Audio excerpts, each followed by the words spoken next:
السلام علیکم، میں لبنہ ملک اپنے یوٹیوب چینل کے ساتھ آپ کی خدمت میں حاضر ہوں۔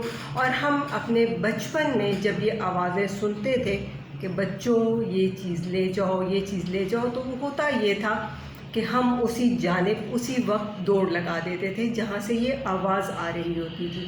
روایت یہ تھی کہ مغرب سے پہلے محلے میں کوئی ٹافیاں، کوئی بسکٹ، کوئی چینی والی روٹی یا کوئی بھی چیز بانٹتا تھا تو بچوں کو بلایا جاتا تھا اور بچوں کو وہ چیزیں بانٹی جاتی تھیں۔ اسے باعث برکت سمجھا جاتا تھا۔ یہ سمجھا جاتا تھا کہ ایسا کچھ بانٹنا ہمارے لیے برکت کا باعث ہوگا۔ جب ہم بڑے ہوتے گئے تو آہستہ آہستہ یہ تمام آوازیں معدوم ہوتی چلی گئیں، لیکن بھلا ہو ہمارے سیاست دانوں کا، جنہوں نے یہ روایت تاحال برقرار رکھی ہوئی ہے۔ اب بھی صدائیں آتی ہیں، اب بھی ایسی کئی آوازیں ہمارے کانوں سے ٹکراتی رہتی ہیں۔ کبھی بہترین انتظامی امور کے دعوے دار کوئی میٹھی چوپڑیاں بانٹتے نظر آتے ہیں، اور کچھ زندہ ہے بھٹو، زندہ ہے کے نعرے لگاتے ہوئے وہ پتاشے بانٹ رہے ہوتے ہیں، اور کہیں پہ نیا پاکستان بننے کی ٹافی سب کو مل رہی ہوتی ہے۔ اور عوام ایسے پاگل ہیں کہ میٹھا کھانے کے شوق میں اس ہجوم کی جانب دوڑے چلے جاتے ہیں جہاں سے یہ بلاوا آ رہا ہوتا ہے۔ 75 سال ہو گئے پاکستان بنے ہوئے۔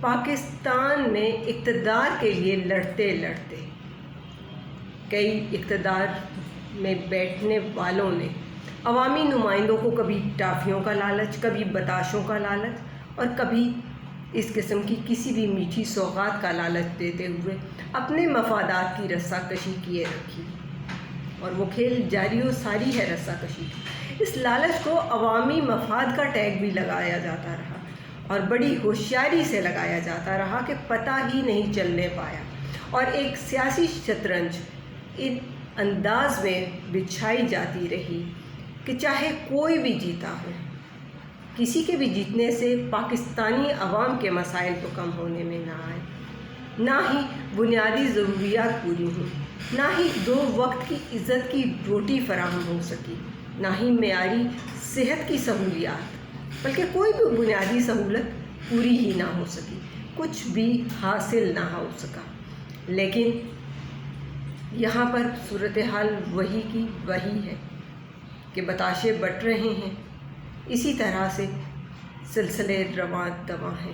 اور اگر ہم عوام سے یہ پوچھیں، یہ جاننا چاہیں کہ کیا آپ نے یہ سہولت حاصل کی، تو یقیناً وہ جواب ہوگا نہیں، اور اس کی وجہ صرف اور صرف یہی ہے کہ بہت پیارے سے ریپرز میں بہت مزے کے انداز میں مٹھائیاں بنا کر اور ہجوم میں بانٹ دی جاتی ہیں، کسی کو اپنی مدت ہی نہیں پوری کرنے دی جاتی، اور جب کسی کی مدت ہی نہیں پوری ہونے پاتی تو کوئی کیسے عوام کے لیے کوئی فلاح کا سلسلہ بنا سکتا ہے۔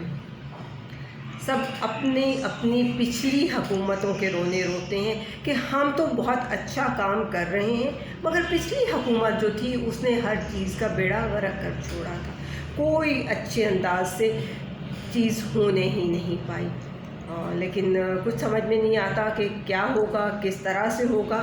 عوام کے کندھوں پر یہ شطرنج کی بساط جو سجائی گئی ہے، یہ سجانے والے سبھی اپنے اپنے کھیل میں مگن ہیں، نہ کسی کو یہ احساس ہے کہ پاکستان ایک زرعی ملک ہے، لیکن اس زرعی ملک میں آٹا کتنا نایاب ہو چکا ہے، نہ ہی کسی کو اس چیز کی کوئی فکر ہے کہ آٹے دال کا بھاؤ کیا ہے، اور عوام کے لیے یہ ہر گزرتا دن مشکل سے مشکل ترین کیوں ہوتا جا رہا ہے، کیونکہ یہ کھیل جو یہ لوگ کھیل رہے ہیں، یہ کھیل ہی اتنا مزیدار ہے کہ اس کے نشے میں ایسے مدہوش و مست ہوئے ہیں کہ انہیں یہ یاد ہی نہیں ہے کہ میر پور خاص کے گلشن میں کس طرح سے پھول مرجھائے، اور کس طرح سے 5 کلو آٹے کی خاطر کوئی بھی اپنی سانسیں نچوا کر آٹا لینے کے لیے پہنچتا رہا۔ بچے یتیم ہو گئے، لیکن کسی کو اس چیز کی کوئی فکر نہیں ہے۔ کھیل تو ابھی بھی جاری و ساری ہے، انا کی اور ضد کی ایک ایسی آگ ہے جس میں آئے روز کوئی نہ کوئی اپنے حصے کا ایندھن جھونکتا جا رہا ہے اور جھلستا جا رہا ہے۔ آپ کے سامنے ہے کہ پاکستان میں اس وقت 2 بڑے صوبوں کی اسمبلیاں تحلیل ہو چکی ہیں۔ مرکز میں بغیر اپوزیشن کے ڈمی سیٹ اپ لگا دیا گیا ہے، جہاں آئے روز کچھ وزیروں کی اور مشیروں کی بھرتیاں اس طرح سے جاری و ساری ہیں کہ جیسے اور کوئی کام کرنے کو ہے ہی نہیں۔ جہاں پر پی ڈی ایم یہ دعویٰ کرتی ہے کہ وہ مل کر سیاسی بحران کو حل کرنا چاہتی ہے، مگر پاکستان تحریک انصاف اس کے لیے تیار نہیں ہوتی۔ اور جس وقت پی ٹی آئی نے یہ حامی بھری کہ ہم آ رہے ہیں، ہم آپ کے ساتھ بیٹھ کے ساری چیزوں کو شیئر کرتے ہیں، مذاکرات کرتے ہیں، تو اچانک ہی وہ استعفے جو 10 مہینوں سے درازوں میں پڑے ہوئے تھے، اسپیکر کی میز کی دراز میں، وہ اچانک سے منظور کر لیے گئے اور ممبران کو فوری طور پر ڈی نوٹیفائی بھی کروا دیا گیا۔ نہ لفظوں کا مان رہا، نہ پارلیمانی عہدوں سے ایمانداری ہوئی، سب کچھ ایک دم سے غرق کر دیا گیا۔ اور یہ ساری صورتحال ایسے ہی ہے، ایک طرف سے امداد مانگی جاتی ہے دوست ممالک سے، اور دوسری طرف سے یہ بھی کہا جاتا ہے کہ جو اسمبلیاں تحلیل ہوئی ہیں ان میں دوبارہ انتخابات بھی ہوں گے، لیکن وہ انتخابات دوبارہ کیسے ہوں گے؟ کیونکہ انتخابات کے لیے وسائل ناگزیر ہوتے ہیں۔ سوال یہ پیدا ہوتا ہے کہ جب معاشی صورتحال ہی سٹیبل نہیں ہے، جب معاشی صورتحال ہی ٹھیک نہیں ہے، تو یہ کیسے ممکن ہے کہ 300-400 حلقوں میں انتخابات کروائے جا سکیں؟ وہ پیسہ کہاں سے آئے گا؟ وہ کیسے آئے گا؟ کیونکہ عوام کے سامنے تو بارہا خالی خزانے کا ماتم کیا جا رہا ہے، اور اس غیر یقینی صورتحال نے معاشی ڈھانچے کی جو گلی سڑی ہڈیاں بچ گئی تھیں ان کو بھی بری طرح سے تروڑ مروڑ کر پھینک دیا ہوا ہے۔ عجیب صورتحال بنی ہوئی ہے اور کچھ سمجھ میں نہیں آتا۔ اسٹاک ایکسچینج میں مندی ہی مندی کی صورتحال ہے، ڈالر ہاتھ میں نہیں آ رہا، سرمایہ دار بھاگ گئے ہیں یا بھاگنے پہ تلے ہوئے ہیں۔ اسٹیٹ بینک میں پڑا پیسہ صفر گھٹا رہا ہے، پڑھے لکھے نوجوان جو ہیں وہ نوکریاں چھوڑ کر پردیس جانے کو ترجیح دیے جا رہے ہیں، اور ان کی یہی کوشش ہے کہ ہم چلے جائیں، ہم یہاں رہیں ہی نہ، ہم 2 وقت کی روٹی کما سکیں تاکہ ہمارے پچھلے 2 وقت کی روٹی کھا سکیں۔ برآمدات میں بھی خسارہ ہی خسارہ ہے، اور سیاسی کشیدگی پیدا کرنے والے اس سیاسی کشیدگی کو مزید بڑھائے چلے جا رہے ہیں۔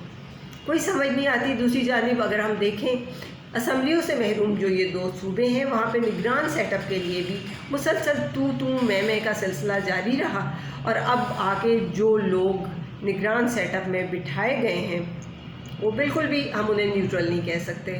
اینی ویز وہ ایک الگ چیز ہے، اور خان صاحب نے تو پہلے سے ہی، عمران خان کی میں بات کر رہی ہوں کہ انہوں نے تو پہلے سے یہ ٹیگ لگا رکھا ہے الیکشن کمیشن پر کہ وہ ایک کرپٹ ادارہ ہے، اس میں کوئی غیر جانبداری والی صورتحال تو نظر ہی نہیں آتی، اور اس میں سب سمجھ سکتے ہیں کہ یہ کیوں ہو رہا ہے، کیا ہو رہا ہے۔ ہر طرف ایک عجیب سی دھند چھائی ہوئی ہے، کچھ سمجھ نہیں آتا، کچھ نظر نہیں آتا، کوئی ایسا راستہ ہی نہیں جس پر چل کر اس بحران کو ختم کیا جا سکتا ہو۔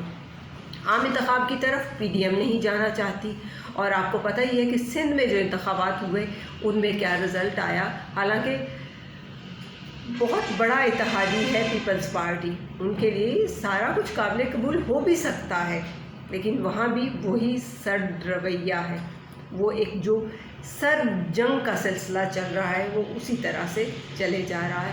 کوئی بھی سیاستدان ایسا نہیں ہے جو زیرک ہوتے ہوئے کوشش کرے کہ تمام مل بیٹھیں اور تمام معاملات کو ہم سلجھا سکیں۔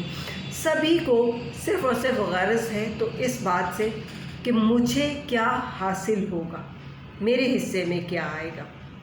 سبھی اپنا اپنا حصہ حاصل کرنے کی جانب بڑھے جا رہے ہیں، اور کوئی یہ نہیں دیکھ رہا کہ عوام کی بدحالی کی کیا صورتحال ہے، ایک ایٹمی طاقت کا کیا امیج بن رہا ہے۔ کتنی منفی صورتحال بنی ہوئی ہے اس وقت کہ ایٹمی طاقت کون اب سمجھے گا کہ پاکستان ایک ایٹمی طاقت ہے۔ ایٹمی طاقت جو ہوتے ہیں ان کے گھروں کی یہ صورتحال نہیں ہوا کرتی۔ بہرحال مجبوراً ملک کی بقا کے لیے اور عوام کو بہتر کرنے کے لیے خواہ مخواہ کے نعرے لگائے جا رہے ہیں، حالانکہ کسی کو نہ عوام کا احساس ہے نہ پرواہ، اور ان نعروں پہ عمل درآمد کا کچھ سمجھ نہیں آتا کہ کیا ہوگا، کیونکہ عوام بھی اپنے اپنے بڑوں کے پیچھے، وہ جس بھی پارٹی کا حصہ ہوں، وہ پیچھے پیچھے چلے جا رہے ہیں، اور اپنے ووٹ کی طاقت سے سیاستدانوں کے بیانیوں پر ان کو نچھاور کرتے ہوئے انہیں بدمست ہاتھی بنانے میں ہم بحیثیت عوام بھی کسی سے کم نہیں ہیں۔ سبھی اپنی اپنی چال چلنے میں، اپنی اپنی بازیاں لپیٹنے میں اور باریاں سمیٹنے میں مشغول ہیں۔ قوم کے خادم اس وقت قوم کے حاکم بنے بیٹھے ہیں، اور ہم عوام اس وقت پوری طرح سے تماش بینی کیے جا رہے ہیں اور جی حضوری میں مگن ہیں۔ ہاں، ہم ہیں کون؟ ہم ہوتے کون ہیں؟ اپنی مرضی سے اپنے خادم چننے والے۔ کہنے کو تو یہاں جمہوریت ہے، لیکن در حقیقت میں حکومتیں بنانے اور گرانے والوں بہت بڑے وہ لوگ ہیں، بڑے طاقتور لوگ ہیں، اور انہوں نے لکھ رکھا ہے کچھ سنہری اوراق میں وہ سب کچھ، جس کے قریب پھٹکنے کی بھی ہم عوام کو تو قطعاً اجازت ہی نہیں ہے۔ عوام کے جذبات، جنون اور لاشعور پر سجی شطرنج پر بہت اچھے انداز میں شطرنج کا یہ کھیل جاری ہے، اور یہ کھیل دماغ کا ہے۔ یہ کھیل کھیلنے والے بادشاہ عوام کو بھی اپنی لپیٹ میں لیے جا رہے ہیں، بادشاہ کو بھی شہ مات دینے کے لیے گھیریں گے، لپیٹیں گے اور خوب دھکیلیں گے۔ ہار بھی تو کسی کھلاڑی کی ہے، اور نقصان بھی صرف اور صرف اسی اناڑی کا مقدر ہوگا جس نے اقتدار کے لیے یہ کھیل کھیلنے کے لیے شاطر کھلاڑیوں کے سامنے اپنا کندھا جھکایا۔ اور پھر ہوگا کیا؟ پھر نہ ٹافیاں ملیں گی، نہ میٹھے بتاشے، جن کی ہرس میں پچھلے 75 سال سے کبھی کوئی نعرہ لگتا ہے، کبھی کوئی نعرہ، کبھی بہترین سیاسی امور اور بہترین دیگر امور کے حوالے سے بات ہوتی ہے، اور کبھی بات ہوتی ہے کہ بھٹو زندہ ہے اور ساری چیزیں بہتر ہیں۔ خدا کرے کہ پاکستانی عوام کے اندر یہ شعور جاگ جائے، وہ سمجھ سکیں کہ یہ سلسلہ جو ان مہرے داروں نے چلا رکھا ہے، جو اپنی اپنی بازی کھیلنے لگے ہوئے ہیں، یہ ختم ہو جائے، اور عوام یہ جان پائے کہ ہمارا کس چیز میں سیاسی مستقبل ہے، اور ہم پاکستانی عوام کس بہتر طریقے سے اپنے آپ کو آگے لے کے چلتے ہوئے اپنی آنے والی نسلوں کو محفوظ کر سکتے ہیں۔ پاکستان زندہ باد، پاکستانی قوم پائندہ باد۔